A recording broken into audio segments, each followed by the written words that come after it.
students, welcome back to our IT class. Today we are going to start our 7th lesson, the working of the internet. In our 5th chapter networking, we have understood the ways of networking computers and the benefits derived from networking. But our understanding was based on a limited number of computers inside the lab or a building. Try to imagine a larger form of this network. A network that includes all the computers across the world. There exists such a global network today, and this huge network with infinite potential for communication is called the internet. Let's see some of the advantages of internet first. Files can be copied from one computer to another. Then, people living in far-off places can see and talk to each other. And we can purchase things by giving orders to the sellers through the internet. We can easily share information with others. First, let's study about server computers. A server is a computer in which a website is hosted on the internet. Hosted means installed. Okay, and the process of hosting a website is known as website hosting. That is the process by which website is installed on a server is known as website hosting. Special programs will be installed in order to satisfy the needs of a variety of users using the services provided by the website. The server software developed by companies like Oracle and Apache are examples. The operating capacity of a server computer should be high because many people may use the website at the same time. Okay. Also, the server software installed in a computer can manage more than one website at a time. For example, scholarship.itschool.gov.in, resource.itschool.gov.in are websites which are hosted on the same server. Next, IP address and domain.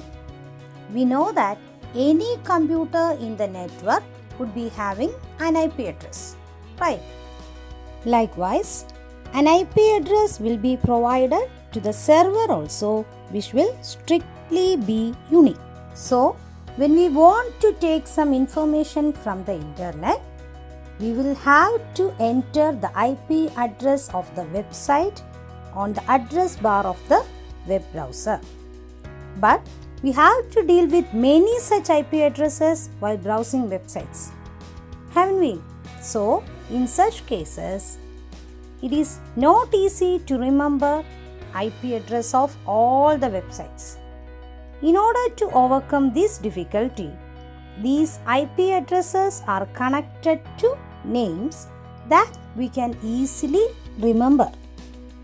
These names are called domain names, and it is this domain name that we will enter on the address bar of the web browser while searching something. Clear? Some examples of such domain names are birdsofindia.org, gimp.org, irctc.co.in, etc. Can you say any one domain name? Yes, google.com is also a domain name. Now, a service in the internet which is used to identify the corresponding addresses of a domain is known as domain name server.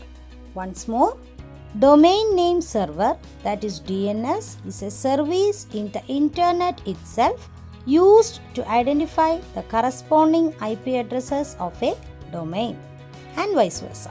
So, we have studied that server computers are computers in which websites are installed. Okay, and all these servers will have unique IP addresses.